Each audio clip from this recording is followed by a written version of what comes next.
Assalamualaikum warahmatullahi wabarakatuh. Hai semuanya, apa kabar? Ketemu lagi di video saya yang baru. Kali ini seperti biasa ya, saya tetap akan membahas tentang materi-materi yang berkaitan dengan matematika. Jadi kalau videonya ini bermanfaat, bolehlah dibagi-bagi ya.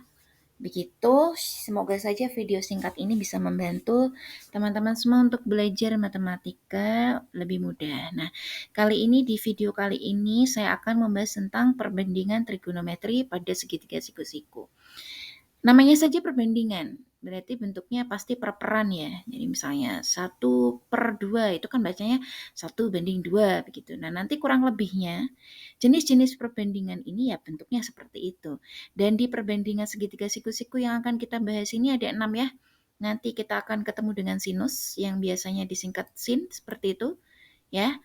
Jadi ini adalah notasi bentuk umumnya. Biasanya nulisnya pada sin seperti itu.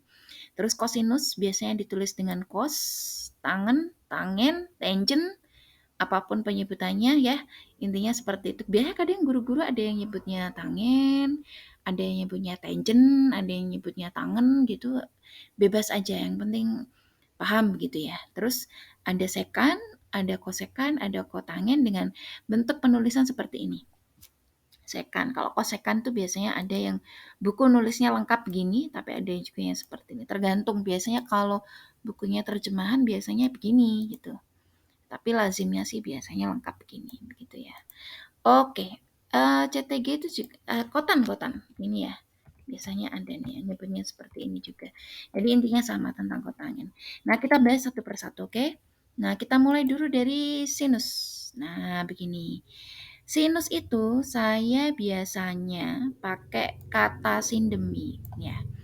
Jadi kalau biasanya saya ngajar murid-murid supaya lebih bisa dipahami, sin itu saya pakainya sindemi. Biar apa? Ya kan sin itu singkatan dari sinus. Demi itu singkatan dari depan dibagi miring. Dulu saya diajarin guru saya juga seperti itu dan ternyata itu lebih mudah untuk dipahami.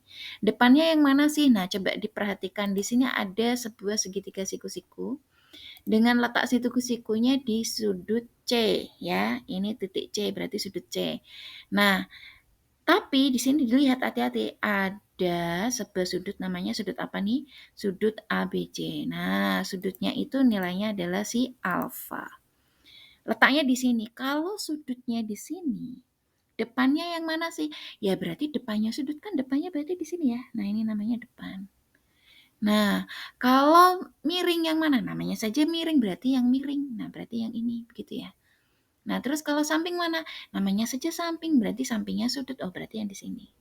Nah, hati-hati ya teman-teman. Kalau misalnya alfanya nanti saya pindah. Misalnya saya pindah di sini nih. Nah, berarti depannya yang mana ya? Nah, depannya berarti tidak di sini. Depannya nanti berubah di sini. Bisa dipahami ya? Miring di mana? Kalau miring mah tidak pernah berubah karena dia pasti carinya ya miring. Miring ya tempatnya tetap di sini sampai belibet. Nah, terus samping yang mana? Ya sampingnya sudut. Berarti samping itu yang sini begitu. Jadi tergantung sudut pandangnya ya. Kalau sudut pandangnya di sini berarti depannya sini. Tapi kalau sudut pandangnya di sini berarti depannya sini. Begitu? Oke, bisa dipahami ya. Nah, kalau saya bertanya. Nah, misal saya tanya ya. Berapa sih nilai dari sin A misal? Saya tanya, berapa sih nilai dari sin A? Nah, sin A itu berarti kan A itu di sini ya letaknya. Nah, sedangkan sin itu kan rumusnya depan dibagi miring ya. Nah, depannya kan belum tahu nih. Miringnya sudah tahu. Tapi kan sampingnya sudah tahu. Berarti kita bisa pakai apa tuh? Bisa pakai teorema Pythagoras. Ingat ya, teorema Pythagoras. Itu saya yakin di pelajaran SMP gurunya pasti sudah pernah kasih Pythagoras. Nah, Pythagoras itu sisi yang terpanjang dikurangi sisi yang lebih pendek, nanti hasilnya akan yang pendek begitu. Ya, berarti kalau ingin mencari yang sini, miring itu selalu yang paling panjang ya teman-teman. Nah, berarti kalau mau cari yang sini, ya tinggal dikurangin saja. Miring kuadrat dikurangin yang diketahui yang pendek kuadrat. Begitu ya, ingat ya. Oke, berarti kita tuliskan yuk bareng-bareng. Berarti kan cara mengerjakannya akar, begitu ya. Akar dari 5 kuadrat, oke, dikurangi, begitu kan, 3 kuadrat. Nah, berarti kan hasilnya adalah akar gitu 25 dikurangi 9. Ya kan? Oh, ini anu nih. Bikin bingung gini aja, pelan-pelan. Hapus ya. Berarti kan akar gini ya. Oke, ini maklum lah karena saya belum beli pen untuk menulis ya. Jadi CB begitu sama dengan akar 5 begitu kan dikurangi akar 3 kuadrat. Nah, berarti hasilnya adalah berapa teman-teman? Sorry. Ini ribet banget ya, nggak apa-apa lah, namanya juga serba terbatas begitu. Tapi saya berharap semoga ini cukup membantu ya, membantu belajar kita bareng-bareng. Jangan menyerah dengan keadaan, oke? Nah, berarti akar 5 kuadrat itu kalau saya tulis 25 gini paham ya? Nah, berarti kan akar 3 kuadrat berapa ya? 3 kuadrat adalah 9. Nah, berarti akar 25 dikurangi 9 berapa teman-teman? 25 dikurangi 9. Ya, 25 dikurangi 9 adalah 16. Nah, sedangkan akar 16 itu berapa ya? Nah, akar 16 adalah 4. Iya kan? Akar 16 4. Oke. Berarti kalau 4 berarti depannya adalah 4 begitu. Oke, teman-teman. Ini ya. Oke, ini 4. Oke, nah berarti depannya adalah 4. Itu tergantung nanti kalau pakai senti ya senti, kalau meter ya meter. Nah, sedangkan sin, kan yang ditanya tadi sin A. Berarti sin A nilainya berapa? Ya sin A kan rumusnya adalah sin demi, wes. Berarti tinggal masukin aja. Depan dibagi miring, depannya adalah 4, miringnya adalah 5. Berarti jawabannya untuk sin A adalah 4:5 alias 4/5. Gampang ya teman-teman ya. Oke, bisa dipahami ya. Semoga bisa dipahami. Duh, hilang nih. Taruh di mana ya? Oke, gini aja lah daripada pusing. Gitu. Mohon maklum lah ya. Nanti saya akan beli pen segera begitu. Oke, ini untuk sin. Nah, sekarang untuk cos. Ya kalau cos ya tinggal menghitung seperti tadi aja teman-teman. Kalau di sini kan kosami, ya enggak? Kalau kosami hati-hati ya, hati-hati. Ini adalah cos. Nah, kalau cos berarti kan samping bagi miring, beda ya sama tadi. Begitu. Tapi kalau keterangannya sama nggak? Ya sama aja. Kalau ini kan sudutnya di sini, berarti depannya tetap ini, begitu. Nah, hati-hati ya, dilihat sudutnya. Kalau ini berarti untuk cos, depannya yang mana? Nah, depannya bukan di sini letaknya teman-teman, tapi di sini. Gitu ya. Nah, terus untuk samping yang mana? Ya udah, samping tinggal sampingnya ada, sampingnya si sudut begitu. Sampingnya si sudut karena alfanya letaknya di situ, berarti sampingnya di sini gitu. Ini sudah memenuhi Pitagoras ya teman-teman ya. Karena kan kalau 4 kuadrat ditambah 3 kuadrat, itu kan berarti akar 16 ditambah akar 9 kan akar 25. Akar 25 itu kan 5. Berarti ini udah sesuai dengan dalil Pitagoras. Nah, tinggal pertanyaannya aja. Kalau pertanyaannya adalah cos alfa, letaknya alfanya di sini, ya berarti kan samping bagi miring toh. Ya, kalau samping dibagi miring, sampingnya berapa di situ? Sampingnya adalah 3, miringnya adalah ya, miringnya adalah 5. Oke. Ini kalau pertanyaannya adalah cos sami dengan letak alfa di sini. Hati-hati, misal saya punya alfanya saya pindah di sini. Ayo, kalau alfanya di sini berarti depannya kemana ya? Nah, depannya pindah ke sini teman-teman. Bisa dipahami ya? Nah, berarti sampingnya yang mana? Ya, sampingnya dipindah di sini dong. Karena kan sampingnya sudut. Nah, nanti ininya berubah nggak? Berubah dong. Kalau kosami itu kan samping bagi miring. Nah, sampingnya berapa? Oh, ini benar, ding. Sampingnya tetap 3, miringnya tetap 5, begitu ya. Jadi tergantung pertanyaannya. Kalau misalnya sini diketahui 4, sini diketahui 3, ya berarti sini 4/5. Intinya, hanya tinggal mengetahui letak posisinya saja, seperti itu. Nah, kalau tan gimana? Ya sama aja. Kalau tan itu adalah tan desa. Nah, tan desa adalah depan dibagi samping. Jadi kalau misalnya ini ya, ini saya pindah nih. Ini depan. Nah, kalau misalnya sudutnya di sini berarti depannya yang mana? Nah, depannya ya berarti yang sini. Bisa dipahami ya. Yang tidak pernah berubah letaknya itu adalah yang miring, teman-teman. Miring itu selalu tempatnya di situ. Ya, pokoknya cari aja garis yang miring. Berarti itu adalah keterangannya miring. Dan kalau yang samping ya, samping dan depan itu selalu berubah tergantung sudut pandangnya. Kalau sudut pandangnya dari sini ya berarti ini depan. Seperti tadi ya. Bisa dipahami. Berarti kalau misalnya saya tanya, berapa sih nilai tan alfa? Tan itu kan depan bagi samping. Berarti 4/3. Seperti itu. Segampang itu. Bisa dipahami ya.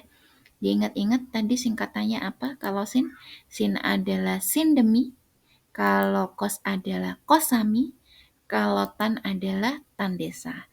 Nah, sampai sejauh ini teman-teman sudah belajar 3 perbandingan. Nah, pada hal yang akan kita pelajari hari ini adalah 6 perbandingan. Begitu? Kalau 6 perbandingan, ini dilihat teman-teman ya. Coba dilihat. Ini adalah rumusnya. Yang perlu teman-teman hafalkan. Itu tuh sebenarnya hanya yang sini. Ya, hanya yang sini. Nih. Ini biar pindah ke belakang gimana ya? Aduh susah nih. Harusnya ada background ya. Aduh hapus aja deh. Nah, begini ya.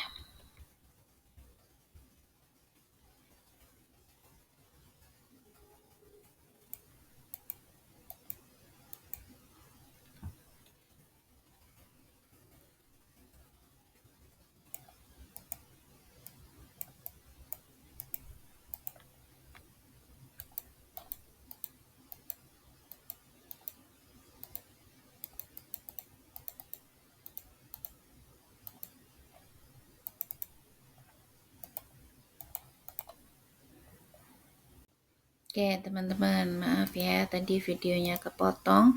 Nah sekarang bisa diperhatikan di sini. Tadi kan yang kita pelajari sudah dapat 3 ya. Rumus sin, rumus cos, dan rumus tan. Dengan singkatannya apa tadi? Sin demi, kosami, tan desa. Jadi yang perlu dihafalkan tuh sebenarnya hanya 3 ini aja. Sebenarnya hanya 3 itu aja. Nah yang ini gimana? Yang 3 berikutnya itu mengikuti. Coba dilihat dari sini ya. Tuh dilihat teman-teman. Ini rumusnya. Coba diperhatikan. Ini dan ini itu kan sebenarnya kebalikan ya. Bener nggak? Coba perhatiin. Kalau sin itu depan bagi miring.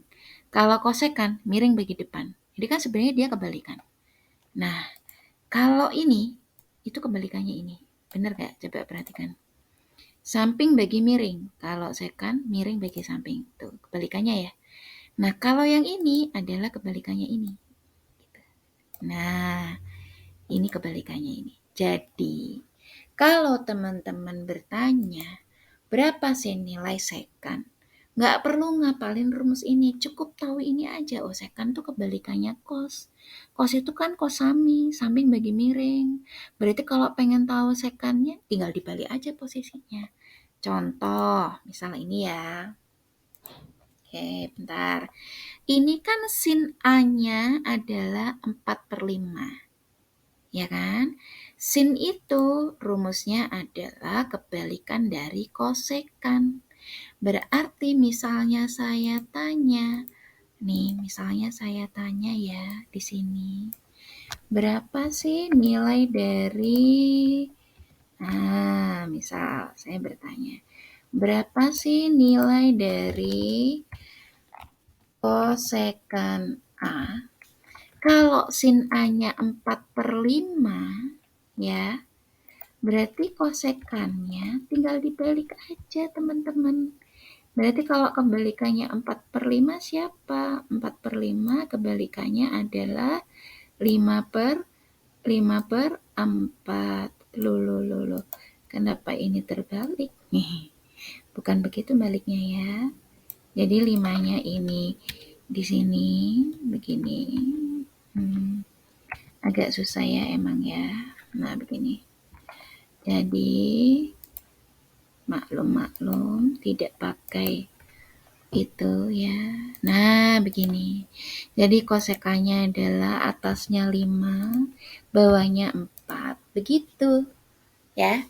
Jadi antara ini ya dengan ini itu sebenarnya saling berhubungan ya, antara antara sin dengan cos itu sebenarnya berhubungan. Hubungannya apa? Terbalik. Dilihat aja ini posisinya. Ini adalah hubungannya terbalik tuh. Sin berubah jadi kosekan. Tinggal pindah posisi. Begitupun juga dengan kosinus ya. Kalau kosinus, bentar, ini sampingnya di sini. Oke. Kalau saya tanya di sini ya. Oke, misal saya tanya, berapa sih nilai dari kosinus alfa? Kosinus alfa. Kosinus alfanya berarti nilainya adalah samping bagi miring. Berarti 3 dibagi 5. Berarti cosnya adalah 3/5. Tapi kalau saya tanya berapa sih nilai sekannya? Nilai sekannya ya udah tinggal dibalik aja. Ya. 5/3 seperti itu. Oke. Sebagai latihan, coba perhatikan segitiga siku-siku ini ya. Perhatikan hati-hati, ini siku-sikunya di sini ya. Tapi sudutnya ada di sini. Nah, nanti teman-teman tentukan dulu depannya yang mana, sampingnya yang mana, miringnya yang mana. Oh, yang ini udah diketahui, yang ini udah diketahui. Yang sebelah sini kok belum diketahui. Silakan dicari dengan menggunakan Pythagoras. Nah, nanti cari dulu sinnya berapa. Sin itu kan sin demi. Cos itu kosami, tan itu adalah tan desa. Nanti kalau sudah ketemu sin cos tan, sekan kosekan kotangennya tinggal dibalik aja posisinya sesuai dengan ini. Begitu kurang lebihnya. Saya mohon maaf ya. Jadi karena keterbatasan alat, saya udah order nih pulpennya tapi belum datang karena keterbatasan alat ya. Seperti ini dulu ala kadarnya. Semoga bisa dipahami dan silakan dikerjakan contoh soalnya yang ini. Begitu untuk latihan. Terima kasih. Wassalamualaikum warahmatullahi wabarakatuh.